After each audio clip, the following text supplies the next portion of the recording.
The Ring doorbell alert hit my phone at 2:47 a.m. Motion detected at beach house. I hadn't been to that place in 26 years. My kids swore it was empty and rotting. I clicked play and nearly dropped the phone. A man walked out my front door like he owned the damn place. I'm Aaron Bradford, 57 years old, and that 3-second video clip was about to destroy everything I thought I knew about my life. But let me back up to where this nightmare really started. 3 months after we buried my wife, Catherine, my adult children sat me down in a cold lawyer's office in downtown Chicago. My son, Daniel, 32, slid a glossy real estate brochure across the mahogany table. My daughter, Brenda, 29, put on her most sympathetic voice. "Dad," Daniel said, "it's time to sell the beach house." "It's just sitting there rotting," Brenda added, squeezing my hand with fake concern. "Mom's gone now. There's no reason to keep it. That house in North Carolina's Outer Banks wasn't just property to me. It was a reminder of how I got completely screwed over. Back in 1998, I was a young software engineer with big dreams. My business partner was Catherine's older brother, George Hayes. We had this brilliant plan to create custom home automation systems for luxury beach properties. I poured everything into it, $150,000 of my savings, my father's inheritance, everything.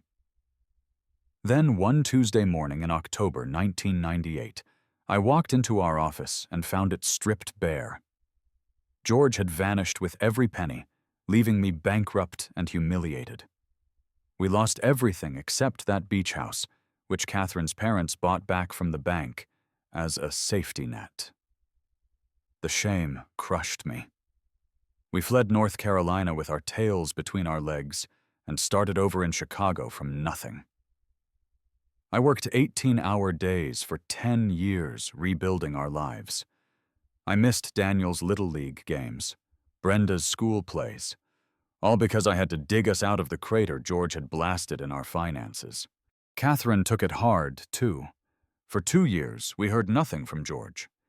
Then in 2000, Catherine got a call from some mutual friend. She came to me crying, saying George had died of fever in Bolivia, broke and alone. "He died all alone, Aaron," she sobbed in my arms. "After everything he did to us, he still died alone." After that news, Catherine started making trips to the beach house, 4 times a year, like clockwork. "I just need to sit on that porch and remember," she'd say. "It's the only place I can properly grieve for the brother I loved and hated." I respected that. I gave her space to process a complicated loss. But sitting in that lawyer's office, listening to my kids talk about selling this useless, rotting place, something felt wrong. My 57 years on this earth have taught me that when a story sounds too perfect, it usually isn't. "The taxes alone are killing us," Paul said, tapping his expensive pen on the table. "Plus insurance, utilities. It's costing us money every month on a house that's falling apart." "We're doing this for you, Daddy," Brenda said, her voice dripping with practiced sympathy. "We know you hate that place. We just want to take this burden off your shoulders." Their logic was flawless, too flawless, and that cold knot in my stomach was screaming that something was very, very wrong. "You handle it," I told them finally. "Just see if there are any of your mother's things worth saving before the realtors come in." That night, I called Daniel with my alibi. "I think I'm going to visit my old Army buddy Jim up in Wisconsin for a few days. Clear my head." "That's great, Dad," Daniel said, and I could hear the relief in his voice. "Take as long as you need. Don't worry about anything here." But I didn't drive north to Wisconsin. I packed a small bag, grabbed my phone charger, and headed southeast toward the coast. During that long 12-hour drive, my mind kept circling back to that Ring doorbell video. I'd installed the smart home system 5 years ago, when technology got cheap enough. Catherine had complained it was unnecessary for a house we never used, but I'd done it anyway. Old engineering habits, Monitor what you own. Now I was grateful for those habits, because that video had shown me something impossible. Someone was living in my house. Someone who wasn't supposed to exist. I got to Dare County the next morning and went straight to the tax assessor's office. Time to see just how much money this rotting house was really costing us. "Can I check the property tax records for my house on Beach Road?" I asked the clerk, Amanda. "My son's been handling things since my wife passed, but I want to see how far behind we are." Amanda frowned at her computer screen after pulling up my account. "Behind? Mr. Bradford, you're not behind on anything. This account is perfect, paid automatically every quarter for 24 years straight. Not a single late payment." My blood went cold. Daniel had lied about the money pit. Someone had been faithfully paying those taxes for over 2 decades. "Can you tell me how they're paid?" I asked, trying to keep my voice steady. "Sure. Automatic withdrawal from First Coast Community Bank, account ending in 4091. I'd never heard of that bank. Catherine and I had never opened an account there. Every penny of our money went through our Chicago bank. Next stop was Dare County Utilities, 2 blocks away. If the house was really abandoned like my kids claimed, the power should have been shut off years ago. The young clerk, Eric, pulled up my account with a cheerful smile. "Oh yes, Mr. Bradford. This account is very active. Your last bill was $267, which is pretty high usage. Looks like someone's running the AC constantly, plus you've got our premium package." Premium package? Cable TV, high-speed internet, all the streaming services. The gigabit fiber optic internet is our fastest speed. Most folks out here don't get that unless they're running a serious home business or gaming setup. Gigabit internet, premium streaming, air conditioning running full blast, in a rotting, abandoned house. Someone was not just living in my house. They were living well, really well. Better than some folks in their regular homes. My hands were shaking as I walked out of that utility office, 2 lies down. But I needed more proof before I did something I couldn't take back. There was one more stop to make. Helen Morrison's little white cottage sat 3 blocks from my old house, exactly as it had 26 years ago. At 88 years old, she was still sharp as a tack, sitting on her screened porch with a glass of sweet tea, like she'd been waiting for me. "Good heavens," she said, rising slowly from her rocking chair when she saw me coming up the path. "Aaron Bradford, is that really you? We were all so sorry to hear about Catherine. Such a sweet, dedicated woman." "Thank you, Helen. That's actually why I'm here. My kids are thinking about selling the old house, and I wanted to check on things one last time." Helen's face immediately clouded with genuine concern. "Sell the house? But goodness, dear, where will he go?" The world stopped. The birds went quiet. Even the ocean seemed to hold its breath. "Where will who go, Helen?"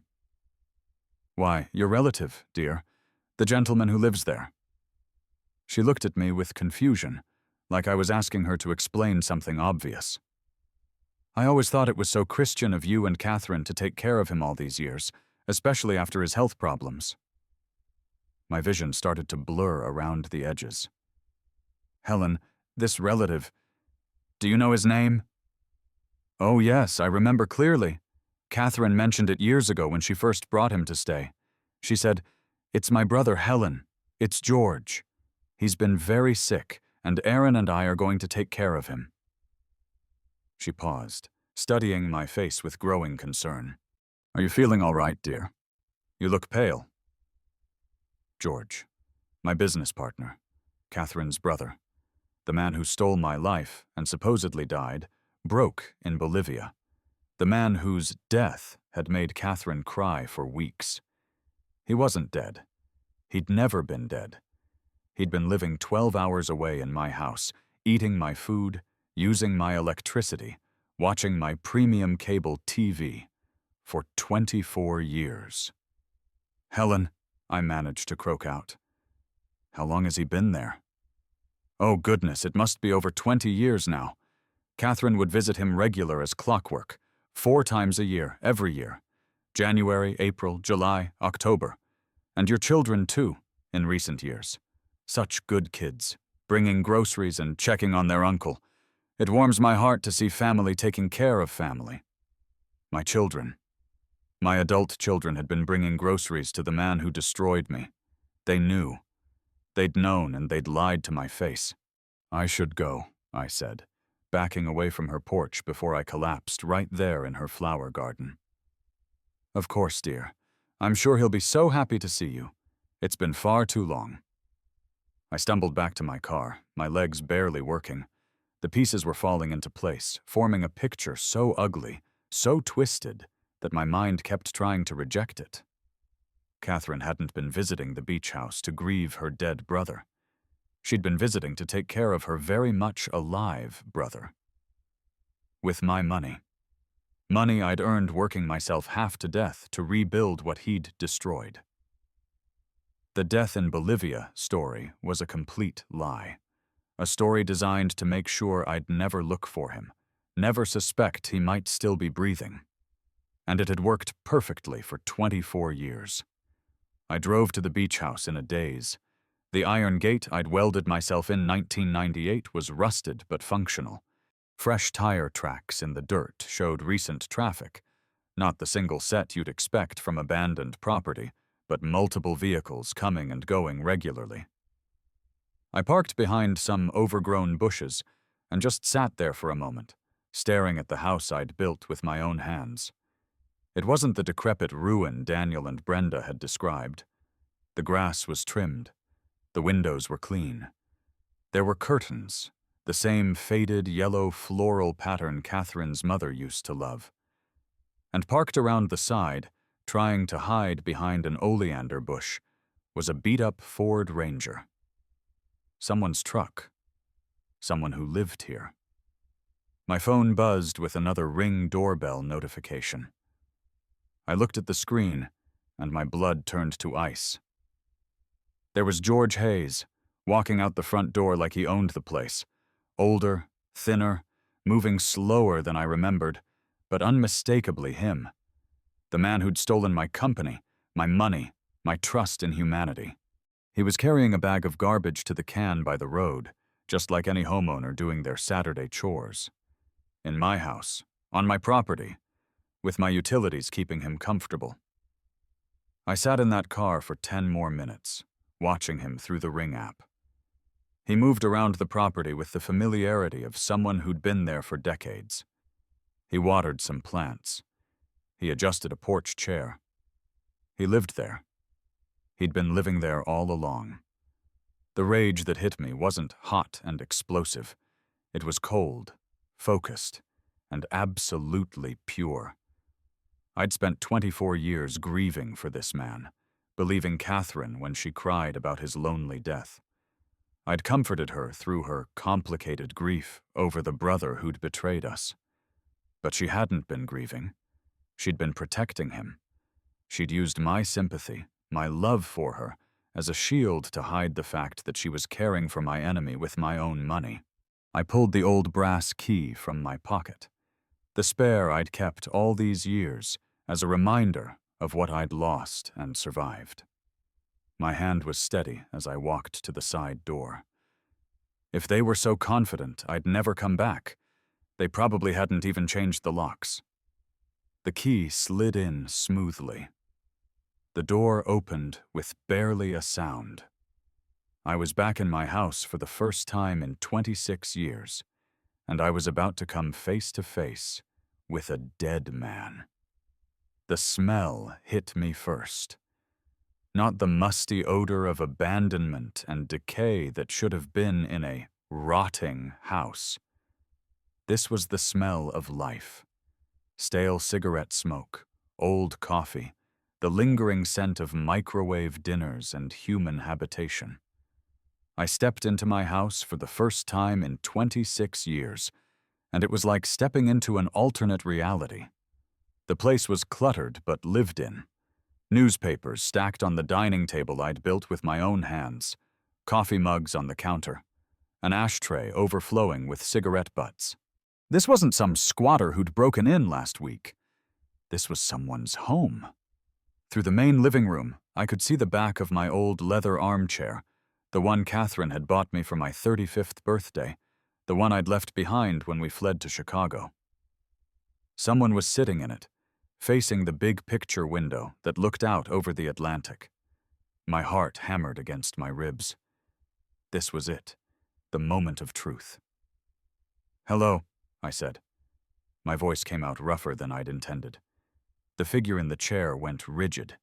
He'd been watching TV. Some old Western was playing on a big flat screen that definitely hadn't been there 26 years ago. Slowly, like a man trying not to spook a wild animal, he turned around. Time stopped. My brain couldn't process what my eyes were seeing. This was impossible. He was supposed to be dead. Dead and buried in some nameless grave in Bolivia for 24 years. But there he was. Older, thinner, his face weathered and lined. His hair had gone completely gray and sparse. But it was him, George Hayes, my former business partner, Catherine's brother, the man who'd stolen my life and left me for dead. His eyes went wide with absolute terror. "Aaron," he whispered, his voice like dry leaves scraping across concrete. "Oh my God, Aaron." "You're alive," I said. It wasn't a question. It was an accusation. George's hands started shaking. He tried to sink deeper into my chair, as if it could swallow him up and hide him from this nightmare.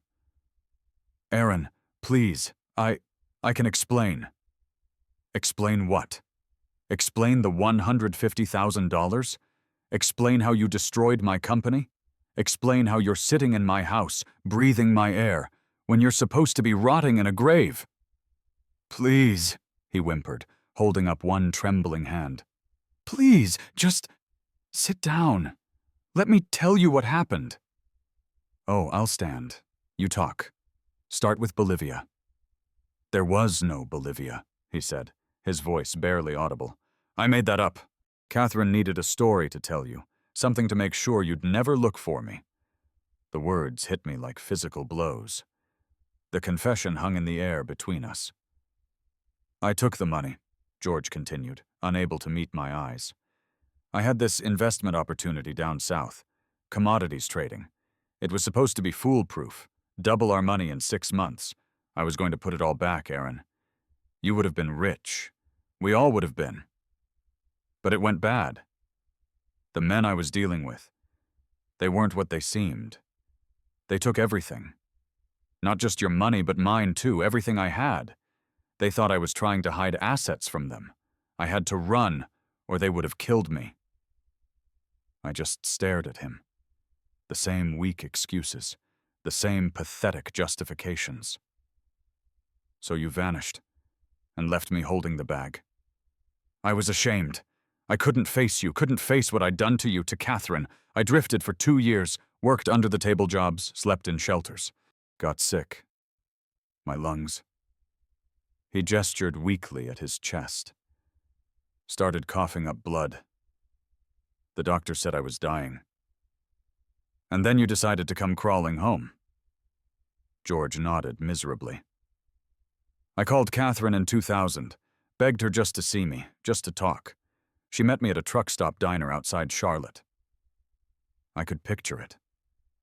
Catherine, my loyal wife, seeing her pathetic brother after 2 years of thinking he was just gone. She didn't recognize me at first. I was so thin, so sick. When she realized it was me, she slapped me right across the face, called me everything you ever did, a monster, a thief, a worthless piece of garbage. Good, I thought. For once, she'd told the truth. But I begged her, Aaron. I showed her the medical reports, the x-rays of my lungs. Told her I had maybe months to live. I said I didn't want to die alone on the street like some animal. So she agreed to help. She said there was one place on earth she knew you'd never go. One place you hated more than you hated me. He looked around the room. My room. In my house. Here, This place that reminded you of your worst failure. The brilliance of it was twisted and perfect. Catherine had used my trauma as a weapon. She'd taken the very pain George had caused me and turned it into a shield to hide her betrayal. She set up everything, George went on, his voice getting stronger as he warmed to his story.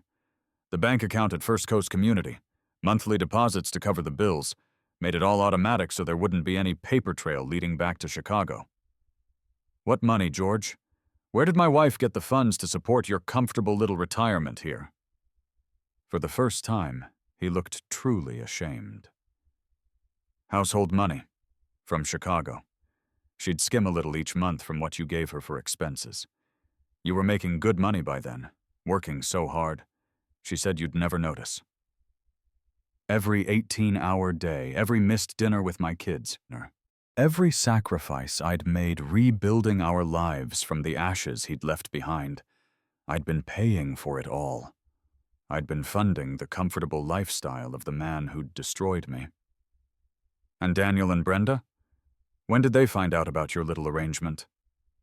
George's eyes darted toward the floor. About 8 years ago.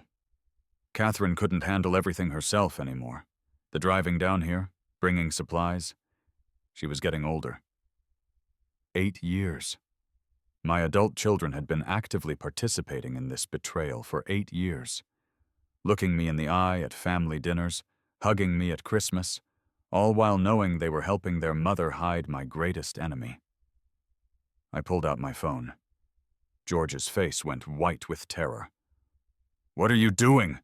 George gasped, his eyes fixed on my phone like it was a loaded gun.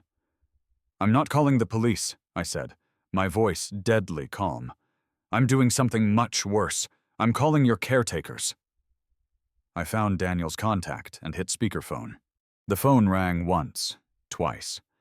On the third ring, he picked up. "Hey, Dad, what's up? I thought you were in Wisconsin." I smiled, a cold, thin smile that made George shrink even deeper into my chair. "Funny story, Daniel. I decided to visit the beach house instead." Complete silence. Not just quiet, a digital void that seemed to stretch forever. "Daniel, you still there? I said I'm at the beach house. You know, the one with the washed-out road that doesn't exist." "Dad." His voice was a strangled whisper. What did you say? Where are you?" "I'm at the house, son. The house you told me was rotting and falling apart. Turns out you were wrong about that. It's quite lived in, actually." I heard a crash in the background, something falling or being knocked over. Then Brenda's voice, muffled, but panicked. "Oh my God, he's there! He found him!"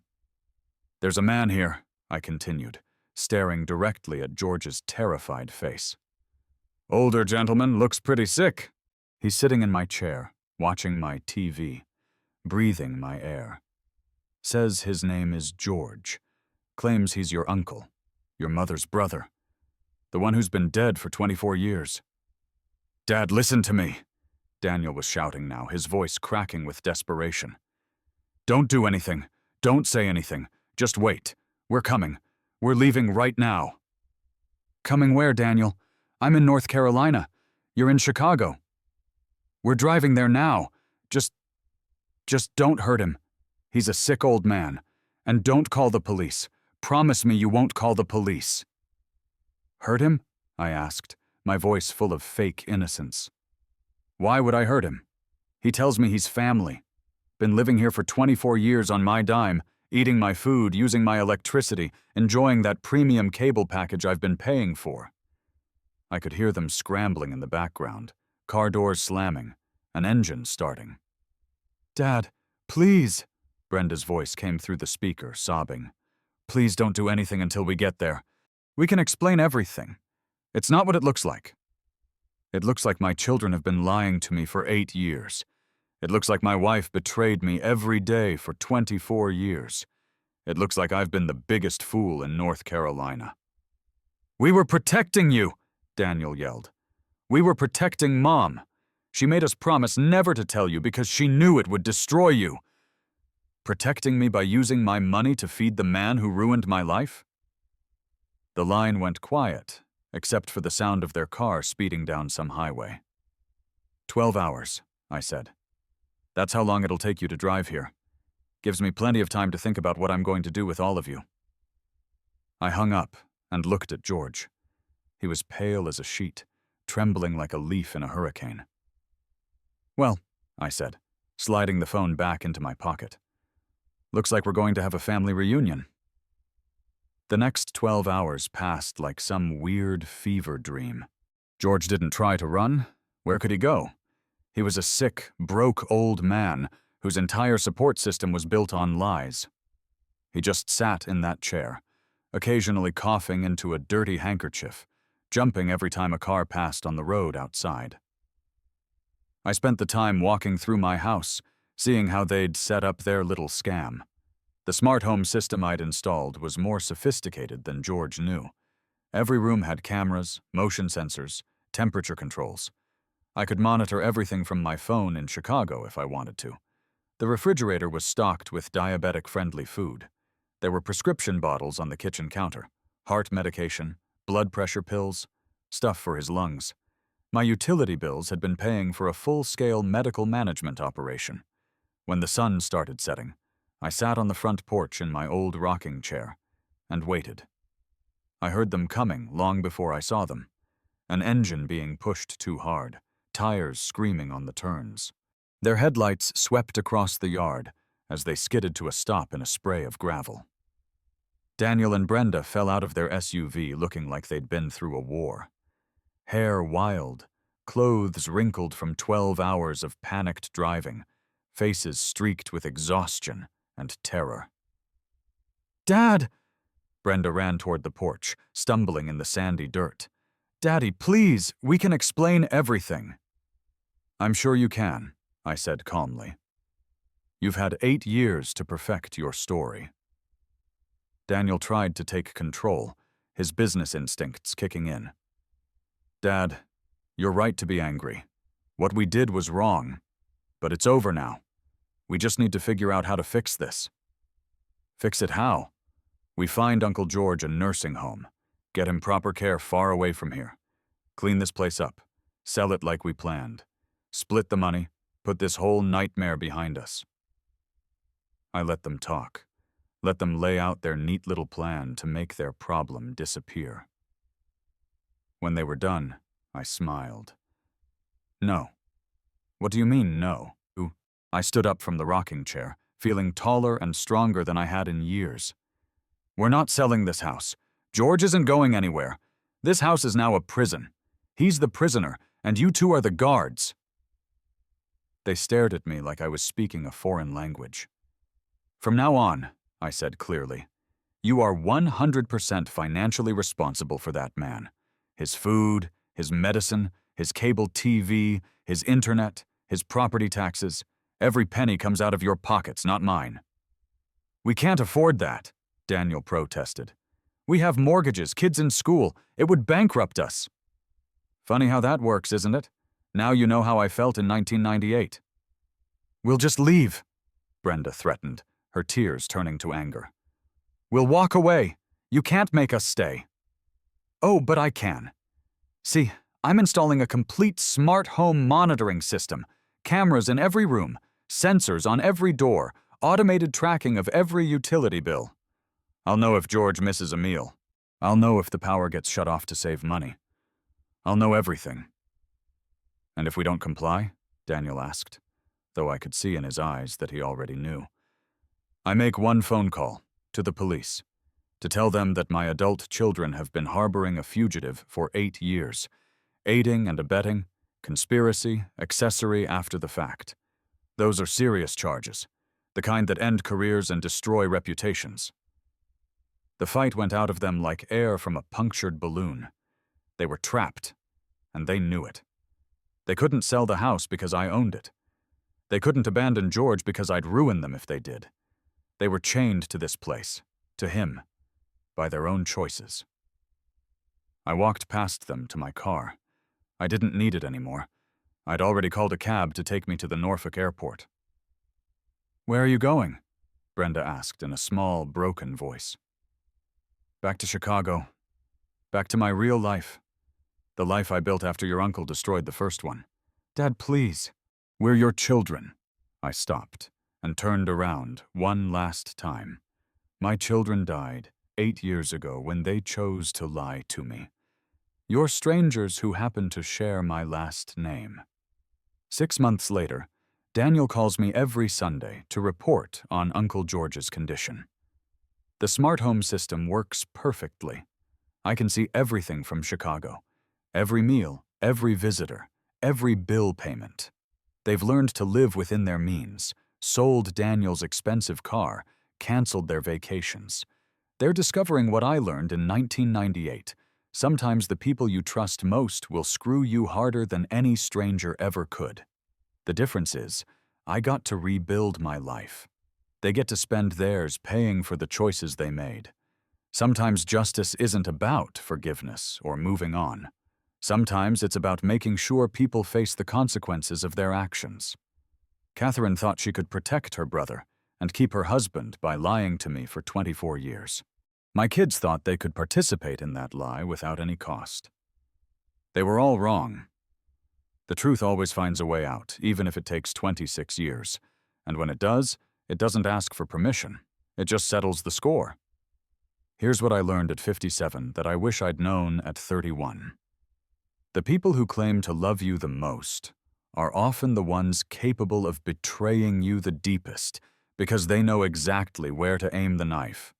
But here's the thing about betrayal. It only wins if you let it break you. And I decided a long time ago that I'm harder to break than they thought.